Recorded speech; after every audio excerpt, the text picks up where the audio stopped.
Retro Classico with What Happened on My Universe mode. Yep, it's the Retro Classic Show Nitro, Tuesday Nitro, not Monday Nitro like it says on the sign, please ignore that. Anyway, on with the show. We were in Monterrey, Mexico, as Nitro opened the show with Triple H, who was accompanied by his wife Stephanie McMahon, and he was taking on the man who he's been feuding with recently, Chris Jericho, and what could be Jericho's last appearance, as I'm guessing he's probably not going to be on the next game.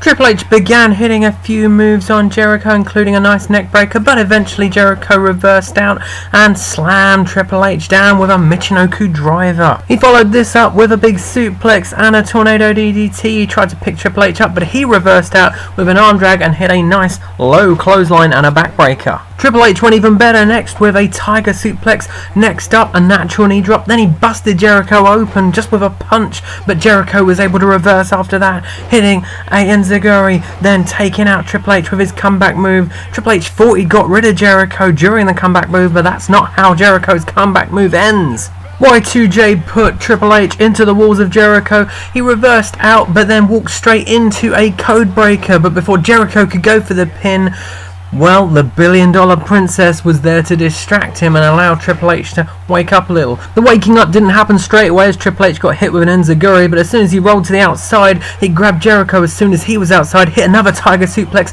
a massive spine buster on the concrete floor, then rolled Jericho in the ring and put him down with a pedigree. He went for the pin, and Jericho was out for the count. 1, 2, 3. Triple H won, and just to be safe after the match, he put a few more boots to Chris Jericho to make sure that he doesn't come back, and he heads off to AEW as we move on to 2K20. And as Triple H continued to wail on the Ayatollah of rock and roller, we moved on to our WWE title feud. The Retro Rumble winner Andre the Giant was next in action, going one-on-one with Rikishi.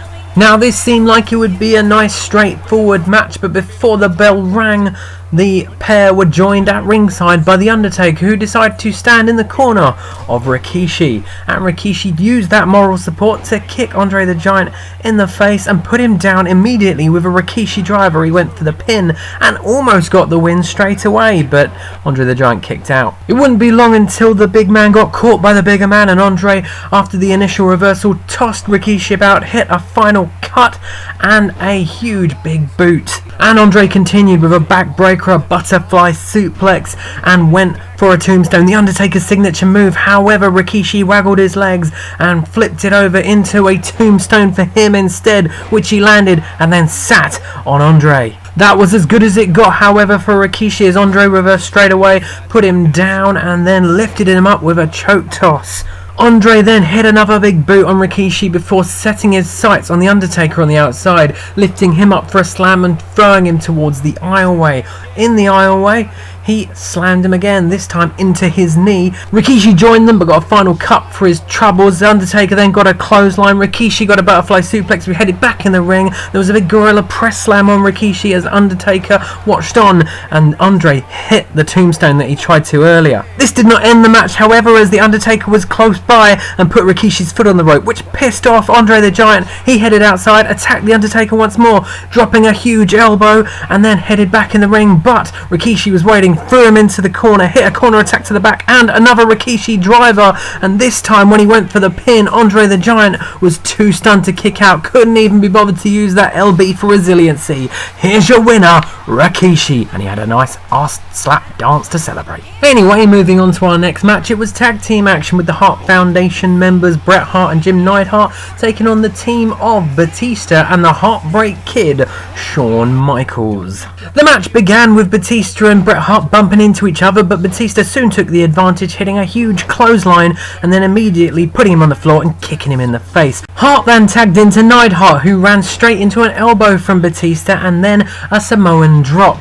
We got some double teamness next, magical WrestleMania 30 double teamness. However, Michaels seemed more interested in Bret Hart, which allowed Jim Neidhart to grab him from behind, hit him with a dirty German suplex and a big full forward slam. After a quick move from Neidhart, we got some more double teamness, this time from the Hart Foundation. Double back elbow, Bret Hart took control, slamming Shawn Michaels by his hair and then hitting a bulldog. He went for an elbow from the second rope, but Shawn Michaels moved out of the way and instead hit Enziguri and logged Bret Hart into his own finishing move, the sharpshooter. No screw job this time though. Shawn Michaels let go, tagged in Batista. He hit a couple of massive moves, including his signature spinebuster and a Batista bomb, and then he tagged into Shawn Michaels, who would hit Sweet Chin Music on the Hitman. He went for the pin, but it was broken up by Jim Neidhart.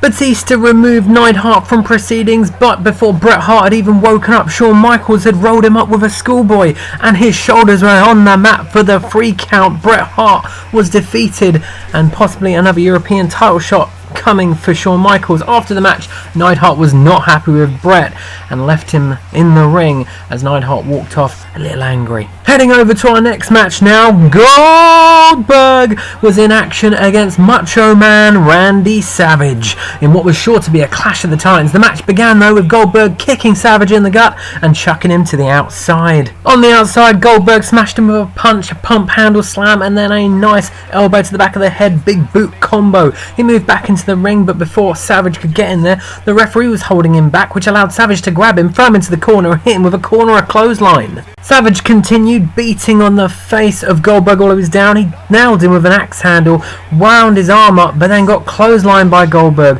who then hit him with a takedown, a big slam, and a full forward slam with force. Goldberg continued hitting a flying shoulder, but then the spear lifted him up one last time for a jackhammer. He went for the pin, and despite the Macho Man being that big a star, Goldberg jobbed him out surprisingly.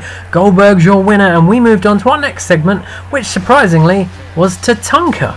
Yes, Tatanka, he was out to say his piece. He grabbed a microphone and started spouting what he felt he needed to say, and that was to come out and spoil the fun. He apologised for that, but he couldn't take it anymore and he wanted to set things straight. The Native American then stated that things are never easy around here. He then challenged anyone who didn't think he belonged there to stop hiding backstage and face him like a man. He then carried on accusing the powers that be of using the same tired old superstars each week and not enough Tatanka. He then moved on. Find out next time if he's even on 2K20. It was now time for our Nitro main event, which saw the Hardy Boys, Matt and Jeff, face off once again against the World Tag Team Champions, Scott Hall, Kevin Nash, the Outsiders, in a tag match, in a tag feud. I know, it's great. Before the match, the Outsiders got in their face, and instead of, arguing, Matt and Jeff just headed to the outside and beat them up.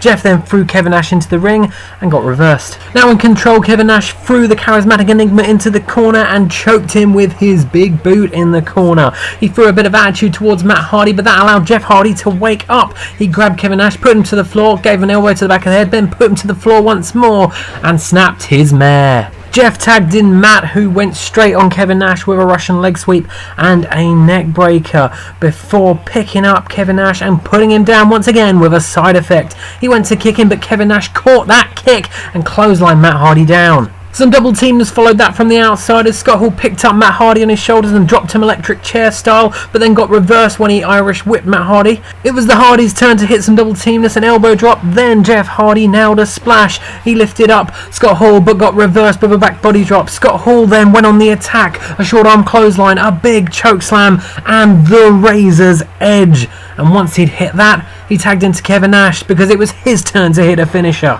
And that's exactly what Kevin Nash did, destroying Jeff Hardy with a huge jackknife powerbomb. He went for the pin, but Jeff Hardy was able to kick out at 2. A shot, Kevin Nash missed a punch, which allowed Jeff Hardy to grab him and drag him into a hip toss. He then continued by hitting his comeback maneuver. A couple of big hits followed by a double leg drop to the groin, and then it didn't stop because Kevin Nash got hit with a twist of fate and a flatliner, but then he got the hot tag. Scott Hall came running in like a house on fire, but his drop kick was missed. Jeff Hardy then rolled him into an inside cradle, and 1, 2, 3, the Hardy Boys are your winners, and that could continue into 2K20. Who knows? That's it for another edition of What Happened on My Universe Mode. NXT next. Like and subscribe.